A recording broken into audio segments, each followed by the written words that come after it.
একজন মা একজন বোন যদি প্রাপ্তবয়স্ক হয়, ওই অবস্থায় যদি সে নামাজ পড়ে, খেয়াল করে সবাই শুনতে হবে, মা বোনরা শুনবেন।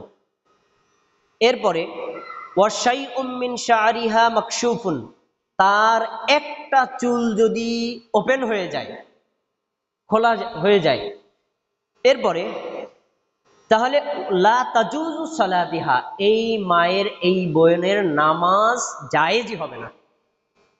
তার মানে নামাজরত অবস্থায় নামাজের শুরু থেকে শেষ পর্যন্ত চুল ঢেকে রাখা ফরজ। মা বোনদের জন্য বলছি, পুরুষের জন্য না। ঢেকে রাখা ফরজ। ওহুয়া কওলুশ শাফি লা তাজুজু সালাতুল মারআতি শাইউন মিন জাসাদিহা মাকশুফুন। এবার ইমাম চার মাযহাবের এক ইমাম, ইমাম শাফি রাহিমাহুল্লাহ, তিনি বলছেন শুধু চুল না, নামাজরত অবস্থায় একজন মায়ের, একজন বোনের, একজন প্রাপ্তবয়স্ক কন্যার শরীরের যে কোনো একটা অংশ যদি বের হয়ে যায়, তার নামাজ হবে না। তার মানে কান বের হলে নামাজ হবে না, গলা বের হলে নামাজ হবে না, হাত আর বাজু বের হয়ে গেলে নামাজ হবে না, বাহু বের হয়ে গেলে নামাজ হবে না, টাকনু বের হয়ে গেলে নামাজ হবে না। এই স্পষ্ট কথা। তাহলে আপনাকে এমন একটা পোশাক পরিধান করে সালাত করতে হবে যেখানে চেহারা আর দুই হাতের কবজি ব্যতীত সবকিছু ঢাকা থাকবে। স্পেশাল নামাজের জন্যই কথা। আচ্ছা, এরপরে পুরো পা ঢেকে সালাত আদায় করতে হবে। এইটা কিন্তু আমাদের অনেক মা বোনেরা করে না। মা বোনেরা সাধারণত পায়জামা পরে অথবা ছায়া পরে, হ্যাঁ পড়ুক, সমস্যা না। ছায়া এবং পায়জামা পরে সবসময় যেহেতু চলাফেরা করে, তারা কিন্তু পরে টাকনু বরাবর বা একটু নিচে, তাই তো, কিন্তু পা ঢাকা থাকে না এই পায়জামায় এবং ওই ছায়া, কিন্তু পা ঢাকা থাকে না।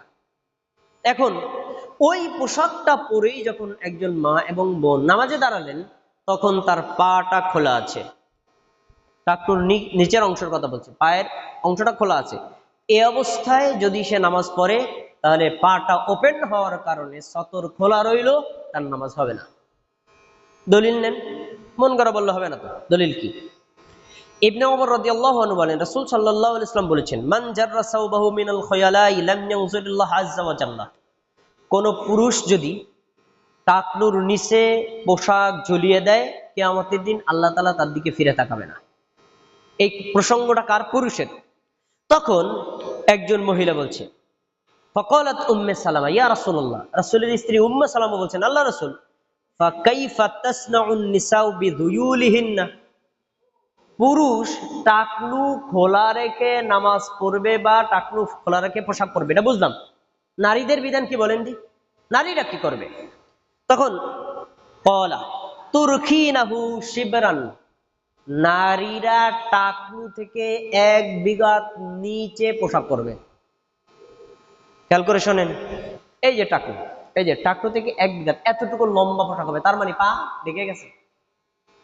আচ্ছা, এখন ওই মহিলা বলছেন, মানে রাসূলের স্ত্রী, তিনি বলছেন, ইয়া রাসূলুল্লাহ ইদান তানকাশিফা আকদামুহুন্না, 1 বিঘাত যদি টাকনুর নিচে দেয়, দাঁড়িয়ে থাকলে পা ঢাকা থাকবে, কিন্তু যদি হাঁটা চলা করে তত পা বের হয়ে যাবে। এই বিধান কি? তখন রাসূল সাল্লাল্লাহু আলাইহি ওয়াসাল্লাম, তুরকিনাহু যিরাআন, যদি সে বাইরে রাস্তায় বের হয়, হাঁটা চলা করে, তাহলে সে এই টাকনু থেকে 1 হাত লম্বা ঝুলায় পোশাক পরবে। 1 হাত লম্বা ঝুলায় পোশাক পরবে, তার মানে সে পা রাস্তায় বের হলেও অন্য পরপুরুষকে দেখাতে পারবে না। এটা একটা ফরজ বিধান, পা ঢেকে রাখা ফরজ। আচ্ছা, এরপরে আপনাদের প্রশ্ন আছে, আমি প্রশ্ন করে তারপর উত্তর দিয়ে দেবানি। আচ্ছা, এখন প্রশ্ন হলো, যদি একজন নারী এই যে মানে টাকনুর নিচে 1 হাত বা 1 বিঘাত পোশাক পরে মসজিদে নামাজ পড়তে আসে, তো মসজিদের রাস্তায় তো আসার সময় গোবর থাকতে পারে, ময়লা থাকতে পারে, পেশাব থাকতে পারে, পায়খানা থাকতে পারে, তখন সে মসজিদে আসলে পোশাক তো আবার পাল্টাইতে পারবে না, ও পোশাকে নামাজ পড়বে কেমনে? তা তো পোশাক নামা হয়ে গেছে। অথবা মসজিদে না আসুক, বাজারে গেছে, যাওয়ার সময় রাস্তায় এরকম ঝুলাই ঝুলাই চলে গেছে, তখন তার তো পোশাক নামা হয়ে গেছে, নামাজ পড়বে কিভাবে? উত্তর আছে হাদিসে। রাসূল সাল্লাল্লাহু আলাইহি সাল্লাম তিনি বলেছেন, তিনি কি বলেছেন শোনো, একজন নারী যখন টাকনুর নিচে 1 বিঘাত বা 1 হাত ঝুলাইয়া পোশাক পরবে, তা পা ঢাকার জন্য, তখন রাস্তায় চলার সময় যখন তার পোশাকে কোনো নাপাকি লাগবে, পুরো রাস্তায় নাপাক না, একটা জায়গায় নাপাক। এরপরে সে আবার যখন হাঁটবে পাক মাটি দিয়ে, ধুলা মাটি দিয়ে, ওই ধুলা মাটি তার নাপাকিকে পাক করে দিবে। তার মানে ওই পোশাকে আবার সালাত আদায় সে করতে পারবে। এত কিছুর পরেও আল্লাহ রাসূল কিন্তু বলছেন না যেহেতু রাস্তায় ময়লা থাকতে পারে তা ঠিক আছে, না টাকনু নিচে পরার দরকার নেই, এ কথা কিন্তু বলছেন না। তার মানে ঢেকে রাখতে হবে। আমরা যদি বিধানটাকে আরো সহজ করে বলি, না টাকনুর নিচে এক হাত এক বিঘা করলে এটা চলাফেরাও সমস্যা, তাহলে সহজ করেন। আপনি আপনার স্ত্রীকে, আপনার কন্যাকে, আপনার মাকে, আপনার বোনকে, তাকে বলেন যে পাতলা পা মোজা পাওয়া যায় সেটা পরেন। তখন যদি টাকনুর নিচে পোশাক না যায়, টাকনুর উপরেও থাকে, তাহলে তার চলাতেও সমস্যা নাই, আর বাইরে চলাফেরাও কোনো উত্তর। মূল কথা হলো পাটাকে ঢেকে রাখা।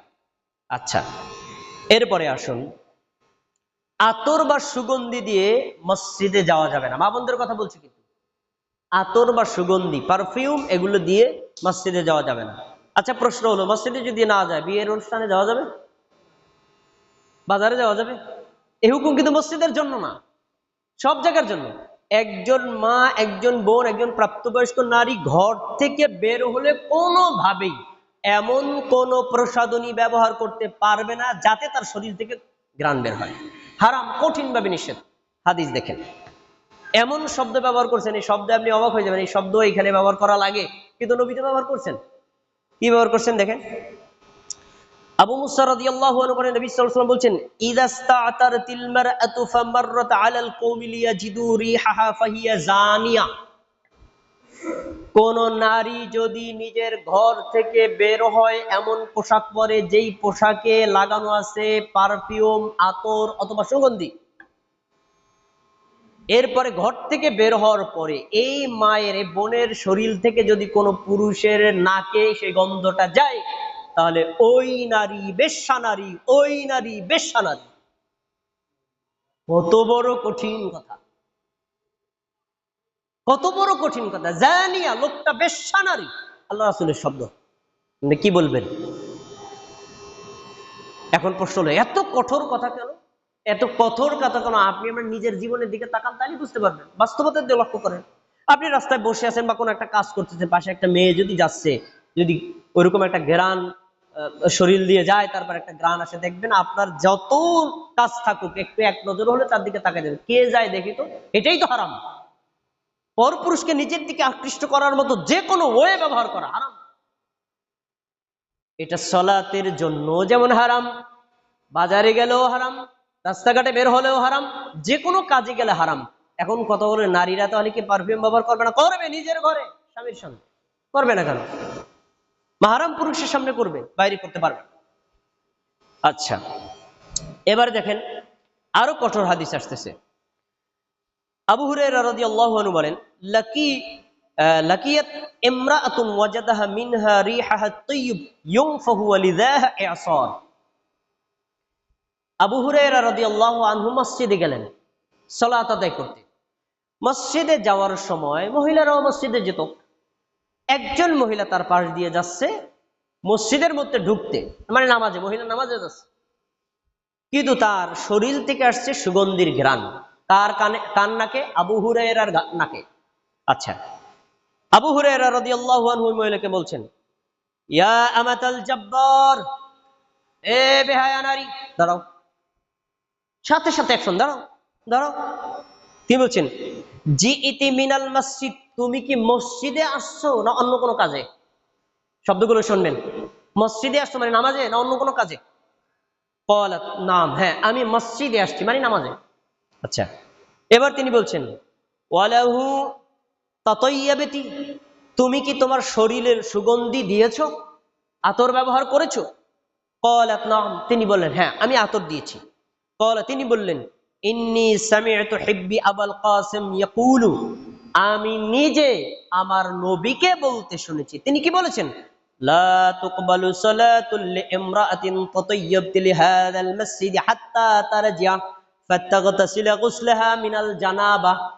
কোন নারী যদি মসজিদে আসার সময় সুগন্ধি ব্যবহার করে আসে, সেই মহিলা বাড়িতে গিয়ে মানে ফরজ গোসলের মতো গোসল করে না আসা পর্যন্ত ওই শরীরে নামাজ পড়লে তার নামাজ হবে না। শব্দগুলির ভালো করে খেয়াল করে শোনেন। তিনি যে বলতেন যেখানে তুমি সুগন্ধ লাগাইছো ওই কাপড়টা ধুয়ে আসো, একথা বলে নাই। একদম ফরজ গোসলের মতো আমরা যেভাবে সাবান দিয়ে ডইলা পরিষ্কার করি এরকম গোসল করতে হবে। তার মানে তোমার গা থেকে কোনো গন্ধ যেন পর পুরুষের নাকে না যায়। কত কঠোর! তাহলে এখন এইটা শুধু কি মসজিদের নামাজের জন্য না অন্য সময়ও? অল টাইম, সবসময়ের জন্য মা বোনদের এই বিধান, কঠিন বিধান। আচ্ছা, তারপরে বুকে জানি স্বামী ছাড়া পরপুরুষের সামনে সেজে যাওয়া যাবে না। এটা কিন্তু ইসলামী শরীয়তের একটা বিধান। আমরা আমাদের দেশের মা বোনরা এটা মানে না। নিজের ঘরে স্বামী থাকে তখন সে থাকে স্বাভাবিক পোশাকে, অপরিচ্ছন্ন পোশাকে। যখন একটা অনুষ্ঠানে যাবে তখন দেখবেন সুন্দর পোশাকটা তার ট্রাঙ্ক থেকে বের করছে, তার শোকেস থেকে বের করছে, তখন সে ভালো পোশাক পরে না। এইটা কিন্তু একটা নিষিদ্ধ কর্ম। হাদিসে রাসূল সাল্লাল্লাহু আলাইহি ওয়াসাল্লাম এই বিষয়ে একটা কঠোর কথা বলে আসছেন। এটা বলে আমার খুতবা শেষ করছি। তিনি কি বলছেন শোনো, আর রাফিলতু ফিজ যায়না ফি গায়রি আহলিহা কামাসালি যুল্লাতিন ইয়াউমাল কিয়ামাতি লা নূরুল লাহা। কোন নারী যদি তার স্বামীর সামনে সাজগোজ না করে পরপুরুষের সামনে সাজগোজ করে যায়, কিয়ামতের দিন এটা তার জন্য অন্ধকার হিসেবে আগমন করবে এবং কিয়ামতের দিন তার কোনো নূর থাকবে না। তাহলে এখানে দুইটা শিক্ষা পাওয়া গেল। এক নম্বর, সাজগোজ করা জায়েজ স্বামীর সামনে, না জায়েজ পরপুরুষের সামনে। পরপুরুষের সামনে স্বাভাবিক পোশাক থাকবে। এরপরে একটা গুরুত্বপূর্ণ কথা বলি, সেটা হলো এটা শুধু মসজিদের জন্য না, এটা যে কোনো সময় আপনার মেয়ে, আপনার ছেলে বা আমরা যারাই আছি আমাদের সবার জন্য একই বিধান। আমরা যে কোনো ক্ষেত্রে যদি যাই, নারীদের জন্য জায়গা থাকবে আলাদা, পুরুষদের জন্য আলাদা থাকবে। সেটা সে দুনিয়াবি অনুষ্ঠান হোক, ধর্মীয় অনুষ্ঠান হোক, যে কোনো কর্মস্থল হোক, নারী পুরুষ একত্রিত হয়ে যাওয়া, একাকার হয়ে যাওয়া, এটা ইসলামী শরীয়তে কঠিনভাবে নিষেধ। এ বিষয়ে রাসূল সাল্লাল্লাহু আলাইহি ওয়াসাল্লাম কঠিনভাবে নিষেধ করেছেন। দেখেন তিনি কি বলছেন শোনো,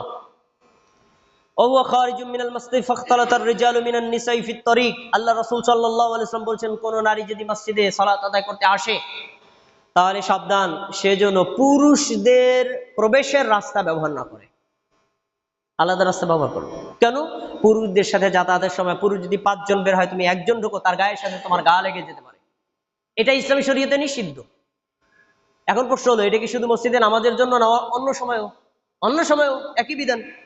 অতএব কোন মা বোন যখন যে কোনো কোথাও যাবে, সে তার নিজেকে অন্য নারীদের সাথে আলাদা রাখবে, কখনো পরপুরুষের সাথে একাকার হয়ে মিশে যাওয়া যাবে না। এটাকে আরবিতে বলা হয় ইখতিলাত। ইখতিলাত ইসলামী শরীয়তে নিষিদ্ধ। একই সাথে একজন নারী পুরুষ একটা অটোতে বসেছে, একে মোটরসাইকেলে বসেছে, একটা বাসের 2 পাশে সিটে বসেছে, অথবা ধরেন একদম পাশে পাশে গায়ের সাথে গা মিলে গেছে, অথবা তারা এমন একটা অনুষ্ঠানে বসেছে নারী পুরুষ একসাথে সব জায়গায় একাকার, এই ধরনের কোন অনুষ্ঠান নারীদের যোগদান করা সম্পূর্ণ হারাম, নিষিদ্ধ। তাই আমাদের এই বিধানটা মনে রাখতে হবে, সেটা নামাজের মধ্যে হোক অথবা বাইরে। আল্লাহ তাবারাকা ওয়া তাআলা আজকের এই খুতবার মধ্যে নামাজের মধ্যে একজন নারীর কতটুকু সতর, পুরুষের মধ্যে যতটুকু সতরের কথা আমরা বলেছি হাদিসের আলোকে, দলিলের আলোকে, আমরা সকলেই এগুলো মেনে আমল করার চেষ্টা করব এবং আমাদের মা বোন যারা খুতবায় আসে নাই তাদেরকেও সতর্ক করে দেওয়ার চেষ্টা করব, যাতে তাদের সালাতটা হয়। যদি আপনার মা এবং বোন যদি